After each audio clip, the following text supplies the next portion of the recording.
Hi, Decoders. Welcome to Humans Decoded. This week, we're going to look at this little fundamental key to life. It's the difference between really enjoying your life or really hating your life. So let's begin. Hi, I'm Kiran Trace. Welcome to Humans Decoded, a story of hobbits, fairies, elves, dwarfs, gnomes, and humans.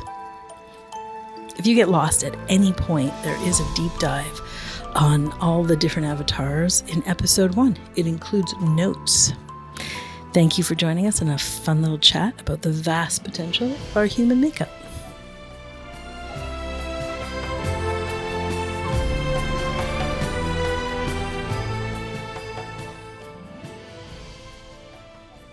Hi, Cami. Hi, Leela. Hey. Hi.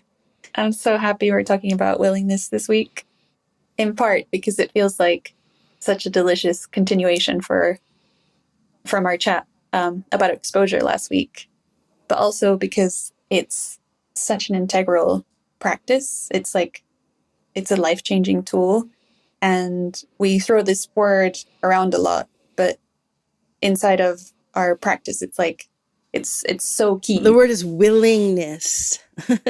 Willingness. It's such an obvious word. I think we all know it, but how it's the actual key to everything and the depth of it is really fun to explore with you guys, because the three of us are in any given day in relationship to that. For sure. And, I don't want to come in with an agenda here, but last week's episode about exposure versus indulgence, it stayed with me throughout the whole week, and I got so much out of it. So I'm kind of hoping to get the same from that episode.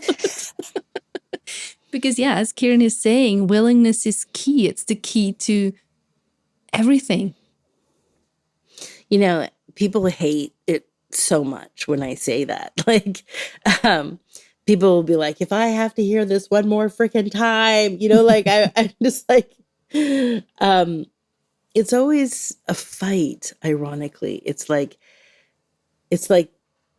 give me some other tool. Don't let it be that the problem I'm having in the moment is just about willingness, like give me a tool, give me a hack, give me something to do, tell me what to not do, tell me what to let go of, but don't tell me it's about willingness, because I mean, that one it's so offensive to the pain body. It's so offensive to the little you that feels like it's on me, and it's saying like, I'm trying so hard. Haven't I done enough already? Like, how can you give me more to do, in a way? But that's not the actual willingness we're cracking open here. Yeah, and willingness is absolutely the key, but it's so subtle, it's so easy to miss until it's there, and then it's so obvious. Like, how could I have missed it this whole time? I think that's why it's so offensive, is that it's so obvious, and then we have this shame that we miss it. It's like, just like Leela was saying, like, I've been trying. Haven't I done enough? I'm trying.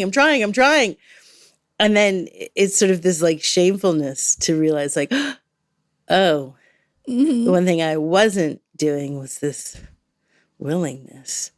Because willingness has everything to do with like open hands, and trying has everything to do with a grip. Oh, yeah.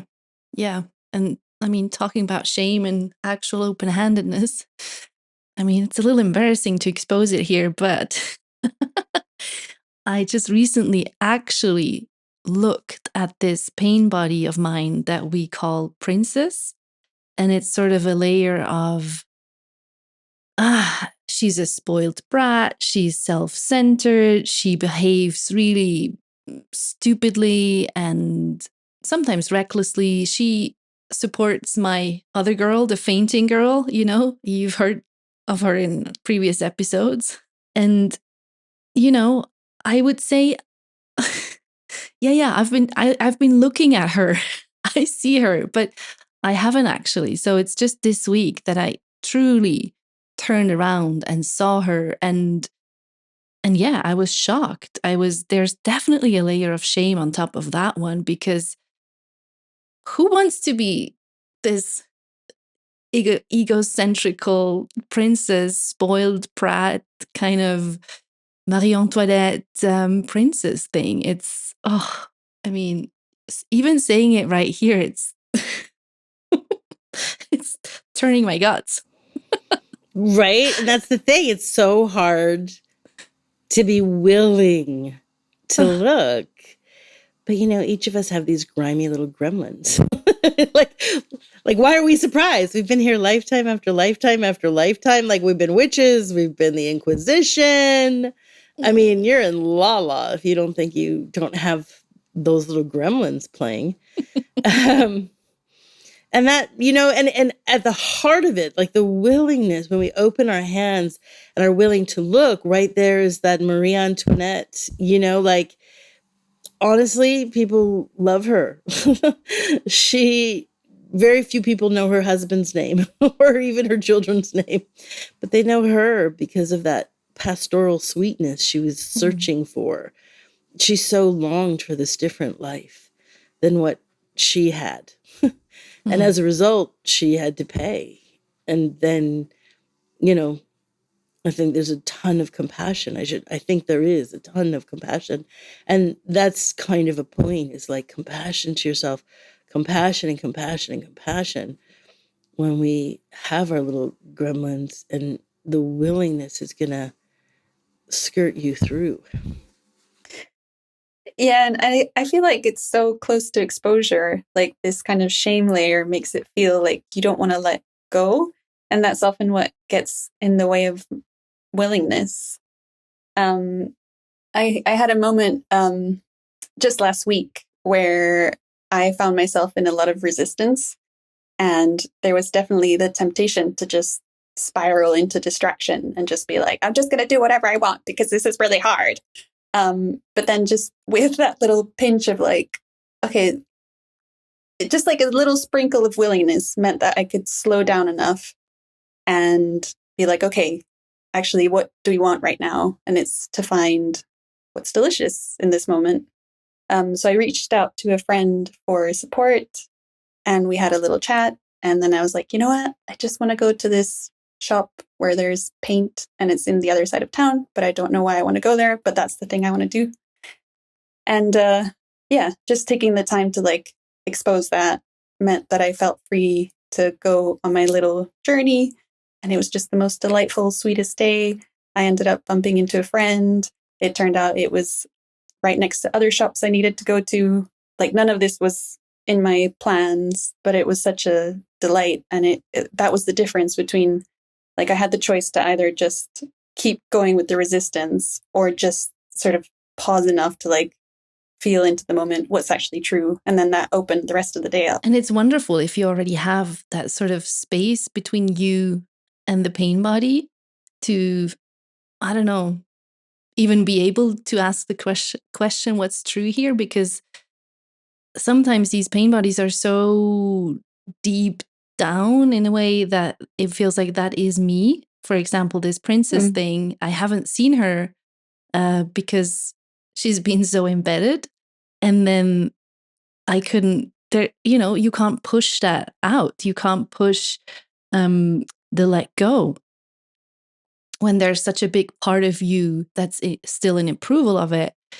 But then it's sort of the continuous willingness, or just a continuous leaning back into the moment, that eventually allows for that too to come up to the light and, be seen and loved and compassionately held. We talk about this all the time in the podcast, right? We all have our baggage. We all have our stuff. These belief systems, we like to call them pain bodies. Eckhart Tolle's really beautiful term. And what we're looking at is that there's this like intense, like, this is me identification. And we think it's part of ourselves, and we don't see that it's resistance. We hold the story. I mean, for goodness sakes, 5 years ago, I ended up buying a farm. I thought it was an integral part of my personality, but it was pure resistance. If I had to do it over, I would never buy the farm.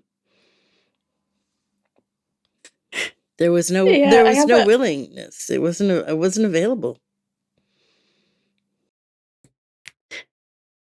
I have a sort of sticky spot, which I'm gonna share with you, but it's still hot.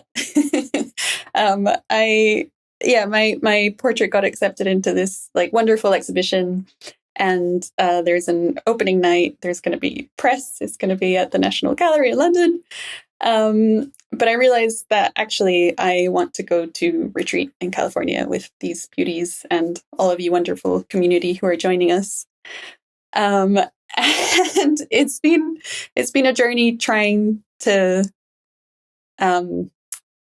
just hear like what's true and what the delicious is. And there's so many voices that cloud that exploration because they're like, we worked so hard for this. Like, this is your one party.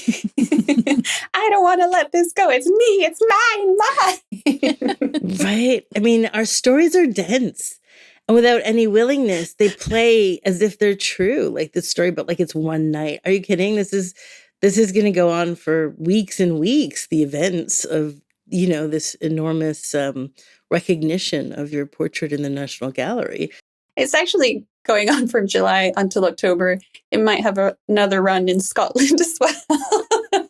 But to me, my pain body is like, this one night and I'm totally going to lose out. Well, those voices are playing out so loud, it's hard to be honest about the true desire, which for me is just to be with God, which means to be with reality, to be what's true. Like that's just the most delicious exploration. And that's where my being wants to be, despite all the voices that are like, you fool, how could you miss the ultimate party? I think the voices you're hearing in your head about this missing the party is the same thing that people hear all the time in relationship, right? Like, I can't leave this relationship. This is the party. Like I worked so hard. I'm going to lose out. I will never find a person again. Even though, like, if they just open their hands for a second, just a little drop of willingness, like some sprinkle of willingness, they could see the relationship isn't working. It's not it. Willingness doesn't come from you. Like, it's not like you are going to be willing or you have to be willing.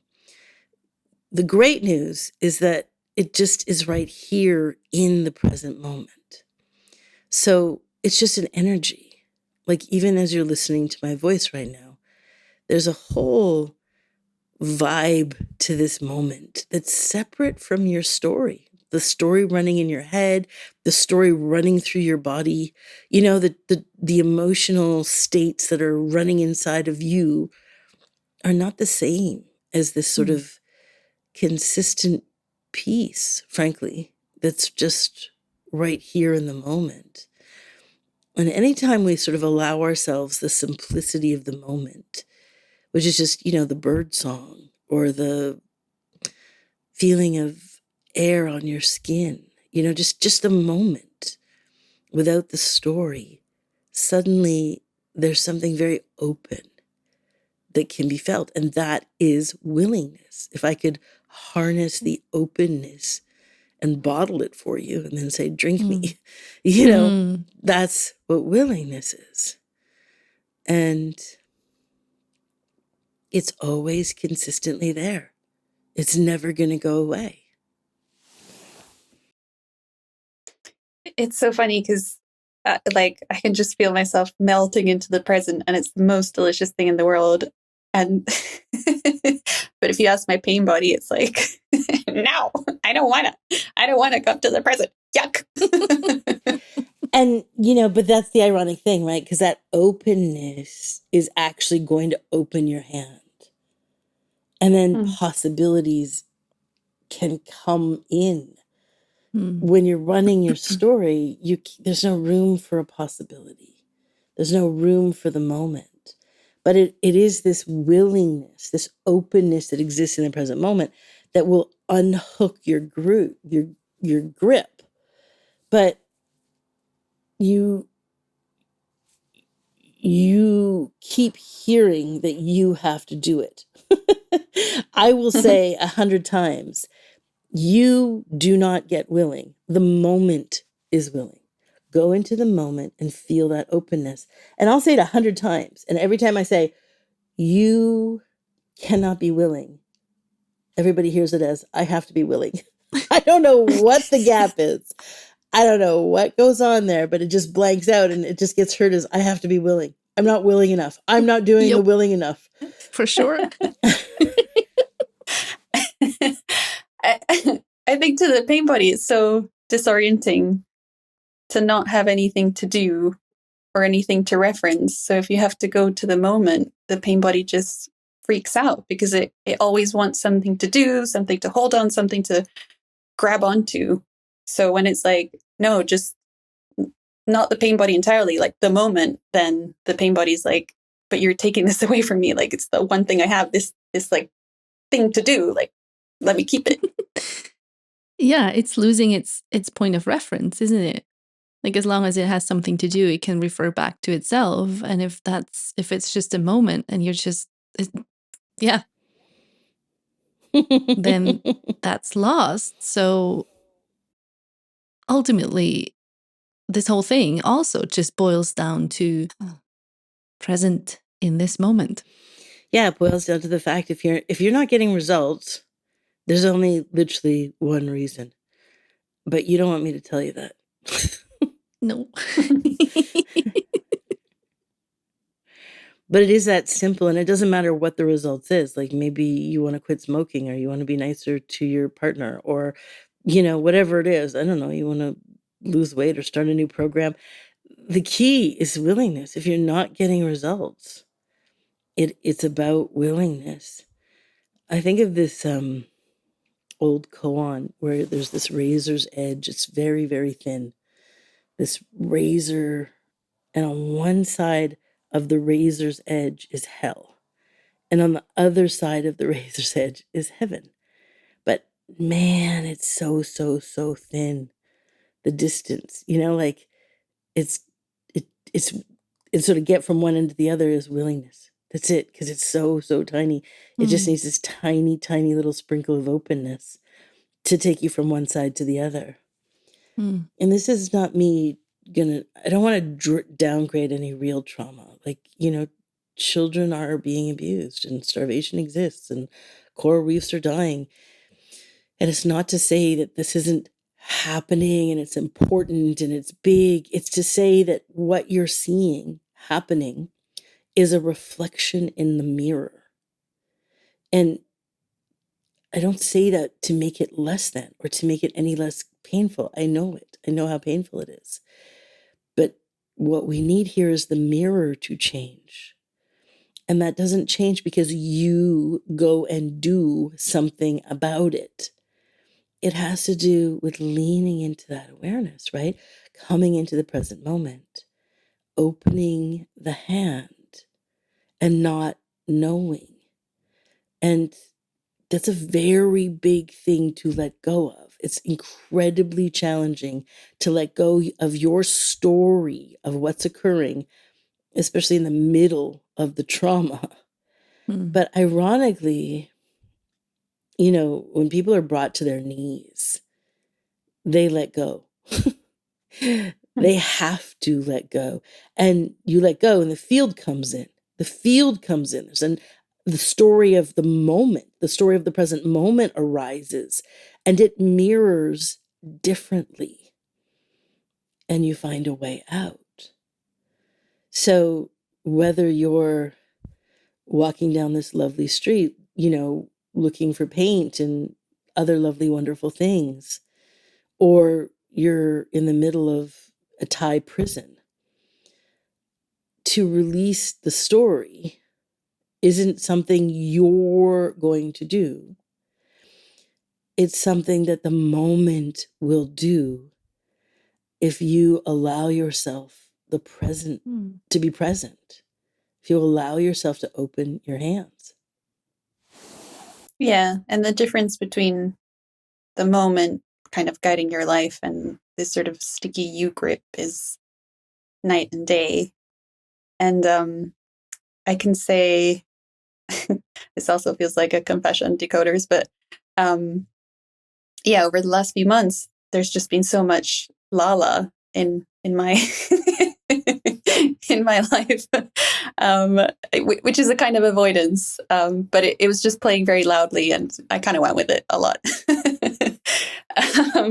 And now it's some stuff has been cleared and seen through, and what I'm finding now is just a new swathe of willingness kind of washing in,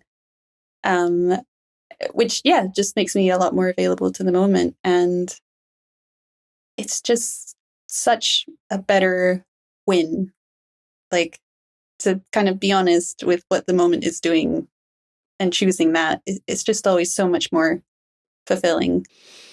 I remember one time I was sitting with the great, incredible teacher, Ajashanti, and he was talking about just like being so open-handed, like being so available to letting go of things. And he does it in his beautiful way. I think of it as like a jazz concert when you listen to him speak. Or, he sort of starts off in one direction and throws a few beats in from other places and la la la, and eventually gets back to a really poignant message. I love the talk. And later I was sitting with him and I said, Audrey, I got to tell you, like, I actually know, like you did this gorgeous talk about not knowing, and I totally hear you, but I know. And he was like, yeah, isn't it shocking how much you start to know when you're so open, when there's no story at all? Like, and that's like, it harkens in a way to this favorite compliment I have, initiated from Leela, of just like, Kiran, you're just such a nobody. You're like the biggest nobody I know. It's like, I love that so much. It's about the open-handedness. It's about the, like, for me, I've had many, many, many experiences of fairly intense trauma. And to to not cling to the story of trauma, to not even cling to the story of what's happening, like to literally be open-handed is how you get all the way through. It's how an event that seems to be headed in one direction changes direction and actually cracks you open, and actually fundamentally frees you. Like, you think it's going to be the story of less and trauma and challenge, and it ends up being a story of ultimate freedom. But you got to be willing, people. You got to be willing. And gosh, like, I don't hold a story for anything. Like, you can't believe how much I don't know. Like, if I get up, I'll get up to do something, and by the time I step up from my chair, I literally don't remember what I was doing.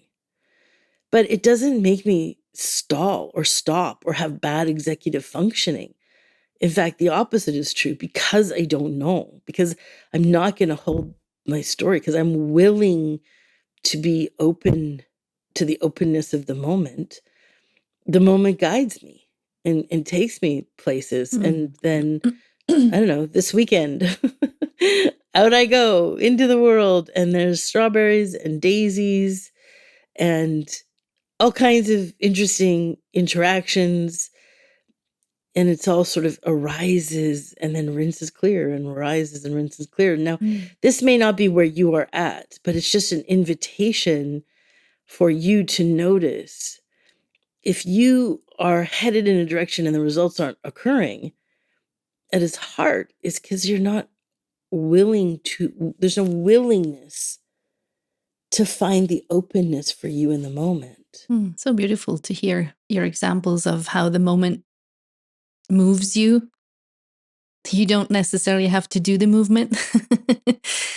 And just this profound absence of stories It's like reminding me of, you know, it would have been so easy to keep holding on to this story of my partner at the time committing suicide. It's almost 10 years now. And it was years and years and years to just sit in the moment itself, to see and sift through that story, to let that story go, to not be the one who's suffering, who's like the suffering widow because, the suicide of her partner. Which isn't, again, it's not to make fun of myself back then, but it's, it's just this story. It's not necessary. It's not true ultimately. And, it was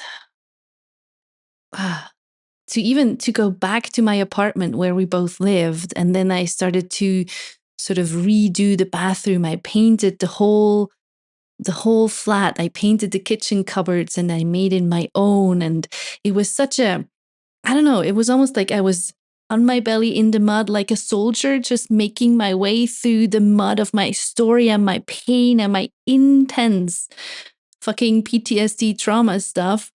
But I painted the cupboards of my kitchen and I went out into the world with like all these panic attacks in the train, in the tram, in the stores. Gosh, it was a battlefield. And for these first couple of months, or even the first year, the only place where I could find refuge, where I found some rest, was silence, or what I knew as silence back then. I don't think I would still call it silence now, but just to rest for even a breath. And at the time, it seemed quite easy because it was so much more okay to just sit and meditate than to be in the mud in my battlefield with my trauma. And then, after 1 year, I would go back to work. I worked at a bar at the time, just maybe one night a week.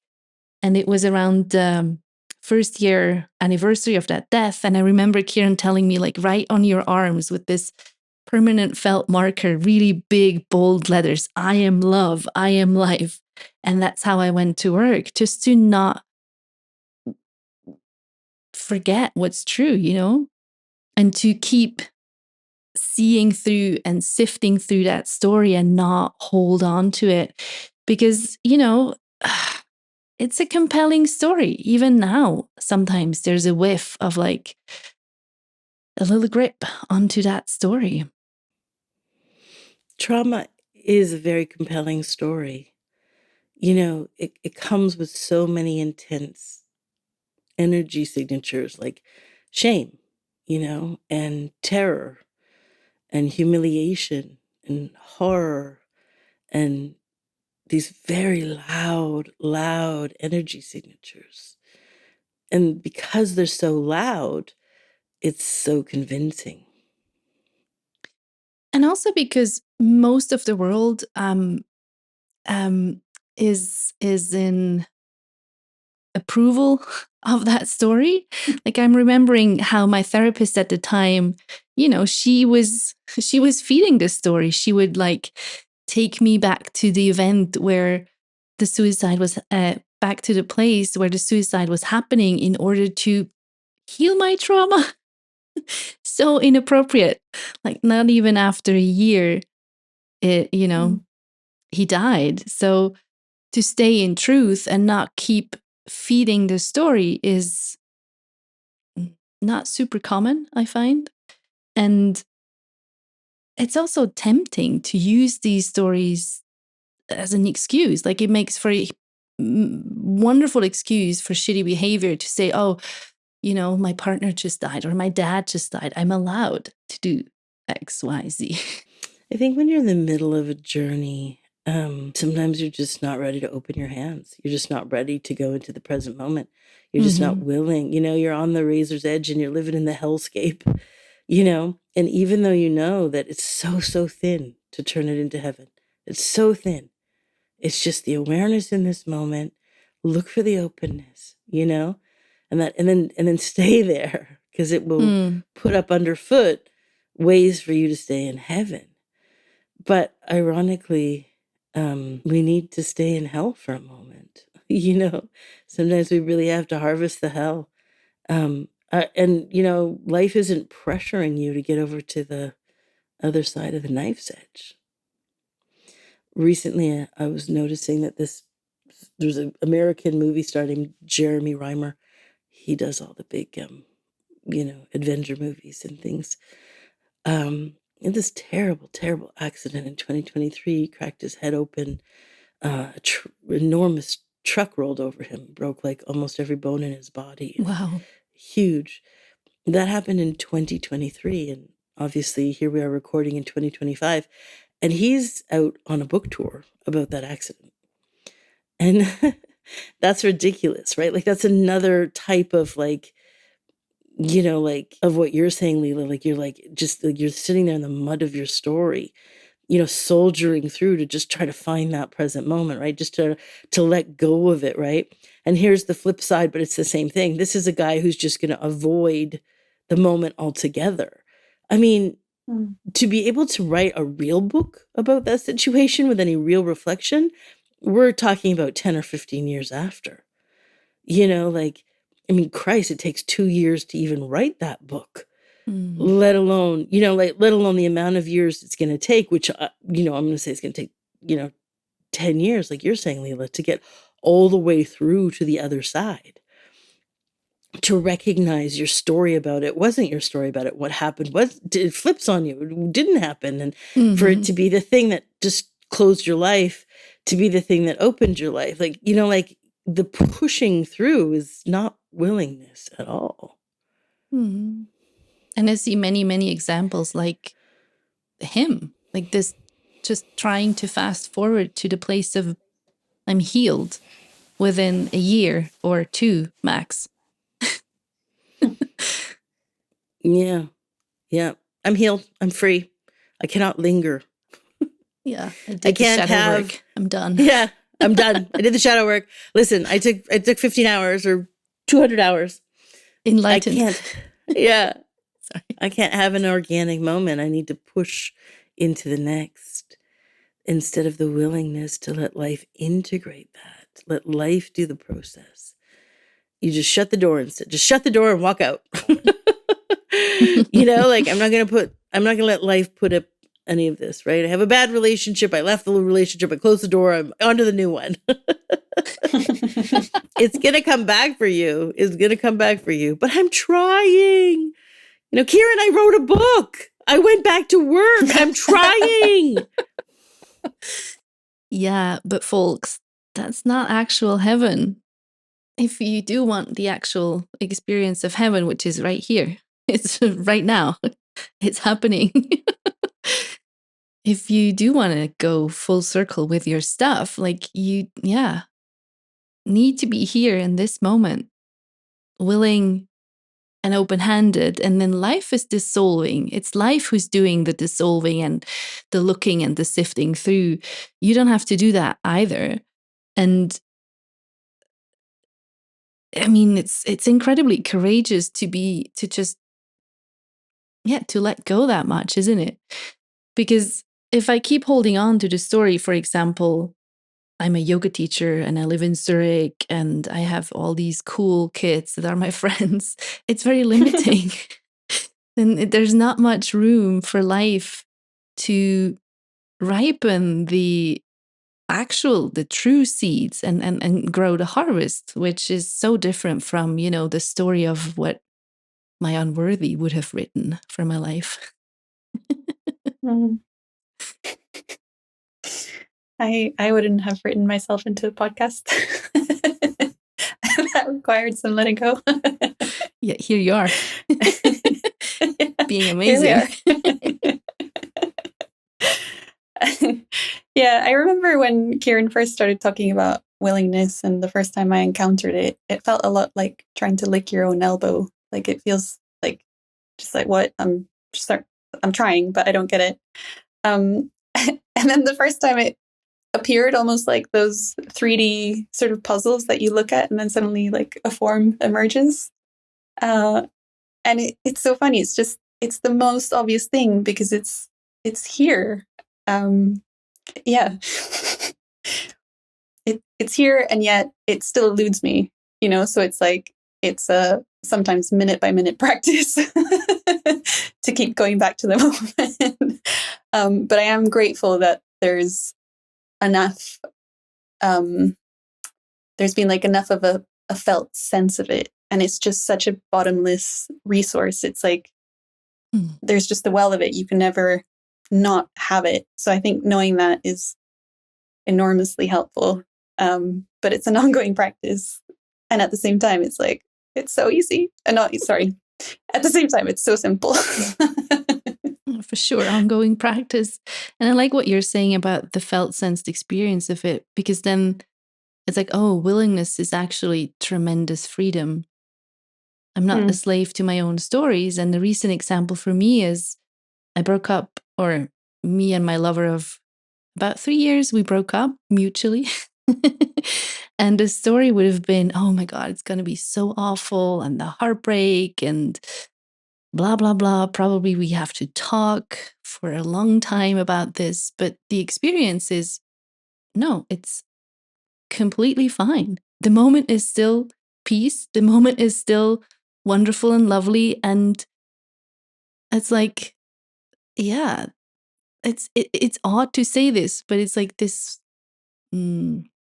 relationship doesn't leave a trace, because it's just life, because the moment hasn't changed, whether or not that relationship is here or not. Right. So if you suspect you're not in alignment, or you're not getting the results you want, or the thing you want so much isn't happening, the solution isn't to push yourself into it. Go make it happen. Try. He who works the hardest gets the best results, or some shit like that. The solution is just to open your hands. And sometimes it takes so much compassion. And compassion, if you're just not ready to do it, you need to linger in hell. That's okay. Compassion. Because it's going to hurt to linger in hell. But sometimes we just need to hurt a little bit before we recognize, oh, shoot, it's so thin, the distance between heaven and hell. It's so thin. And it's just about letting go of this story, which is just about a sprinkle or two of willingness. So, speaking of hurting, Kiran, how are your injuries? The catch-up moment. Yes.